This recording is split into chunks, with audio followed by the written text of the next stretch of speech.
అల్లూరి సీతారామరాజు జిల్లా సమాచార లేఖ రచన పి. సూర్యారావు. అల్లూరి సీతారామరాజు జిల్లా విభజనపై కలెక్టర్ ఏఎస్ దినేష్ కుమార్ జిల్లా ప్రజలకు శుభాకాంక్షలు తెలుపుతూ, కొత్త ప్రభుత్వం ఆదేశాలతో ఏర్పడిన పోలవరం జిల్లా వల్ల రంపచోడవరం పరిసర ప్రజలకు పరిపాలన సౌలభ్యం ఉంటుందని, అలాగే చింతూరు డివిజన్ 4 మండలాల ముంపు పరిధిలో ప్రభుత్వ పునరావాస పరిహారాలు వెంటనే వచ్చే అవకాశం ఉంటుందని అన్నారు. పోలవరం జిల్లా 12 మండలాలతో ఏర్పాటు చేయడం జరిగిందని, కొత్త జిల్లా కలెక్టర్కు ప్రభుత్వం 5 కోట్లు మంజూరు చేసిందని, రంపచోడవరం ఐటీడీఏ పీఎంఆర్సీ భవనం వినియోగించుకుంటామని అన్నారు. అలాగే అల్లూరి సీతారామరాజు జిల్లా 11 మండలాలకు కుదించబడిందని, దీనితో 7 లక్షల జనాభా కలిగిన గిరిజనులకు పరిపాలన సౌలభ్యం సులభంగా ఉంటుందని అన్నారు. ప్రజలకు జిల్లా విభజన వలన ఎంతో లాభం కలుగుతుందని కలెక్టర్ దినేష్ కుమార్ స్పష్టం చేశారు.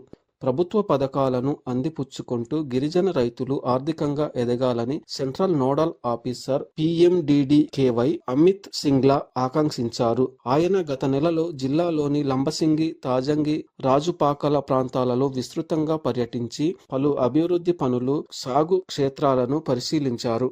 రాష్ట్ర ప్రభుత్వం ప్రతిష్టాత్మకంగా చేపట్టిన ఏకీకృత కుటుంబ survey, unified family survey Alluri Sitaramaraju జిల్లాలో నత్తనడకన సాగడం పట్ల జిల్లా పరిషత్ CEO నారాయణ మూర్తి ఆగ్రహం వ్యక్తం చేశారు. గ్రామ సచివాలయ శాఖ జిల్లా నోడల్ అధికారి PS కుమార్తో కలిసి పాడేరు మండల పరిషత్ కార్యాలయంలో డిప్యూటీ ఎంపీడీఓలు, మండల పరిషత్ అభివృద్ధి అధికారులతో సమీక్ష నిర్వహించారు. సచివాలయ సిబ్బంది ఇంటింటికి వెళ్లి ప్రస్తుతం ప్రభుత్వం అధికారాల్లో ఉన్న వివరాలను సరిచూడడంతో పాటు నిర్దేశించిన 38 ప్రశ్నలను అడిగి వివరాలతో పాటు కొత్త మార్పులను అప్డేట్ చేయాలన్నారు. సచివాలయ సిబ్బంది ఎవరైనా కుటుంబాల వద్దకు వెళ్లడం లేదని తన దృష్టికి వస్తే వారిపై జిల్లా కలెక్టర్ కఠిన చర్యలు తీసుకుంటారని అన్నారు.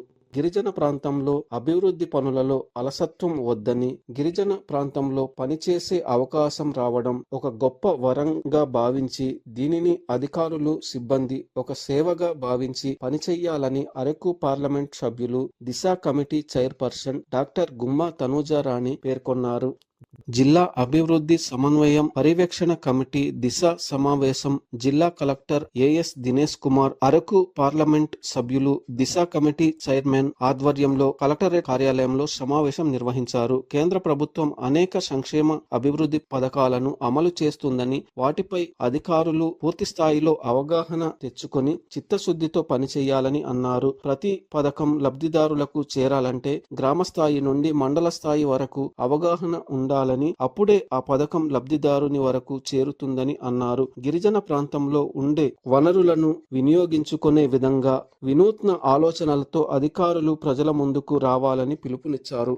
ఆంధ్ర ఊటీ అరకులోయలో 4 రోజుల పాటు అతివైభవంగా అరకు చలి ఉత్సవాలు నిర్వహించారు. ఆంధ్రప్రదేశ్ తూర్పు తీరాన్ని అంతర్జాతీయ పర్యాటక కేంద్రంగా మార్చడమే కూటమి ప్రభుత్వ సంకల్పమని రాష్ట్ర పర్యాటక శాఖ మంత్రి కందుల దుర్గేష్ అన్నారు. అట్టహాసంగా ప్రారంభమైన అరకు చలి ఉత్సవాలు 2026లో పాల్గొన్న పర్యాటక శాఖ మంత్రి కందుల దుర్గేష్, గిరిజన సంక్షేమ శాఖ మంత్రి గుమ్మడి సంధ్యారాణి అరకు ఉత్సవ్లో కళాకారులను సన్మానించి వారిని ప్రోత్సహించారు. లంబసింగిలో టెంట్ సిటీ, పోలవరం జిల్లా మారేడుమిల్లిలో హోమ్ స్టేల అభివృద్ధి పనులను శంకుస్థాపన చేశారు. 29.88 కోట్లతో అంతర్జాతీయ స్థాయిలో బొర్రా గుహల్ అభివృద్ధి, అరకులోయ 42.30 కోట్లతో హరిత రిసార్ట్ ఆధునీకరణ చేస్తున్నామని వెల్లడించారు. ప్రతి ఇంట్లో ఒకరికి పర్యాటక ఉపాధి కల్పించడమే లక్ష్యమని మంత్రి కందుల దుర్గేష్ అన్నారు.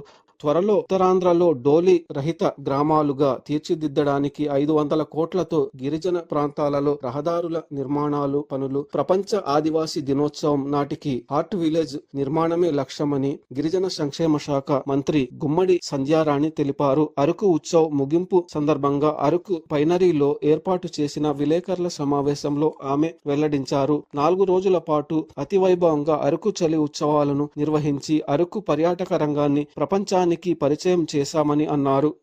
ఇంతవరకు అల్లూరి సీతారామరాజు జిల్లా సమాచార లేఖ విన్నాం.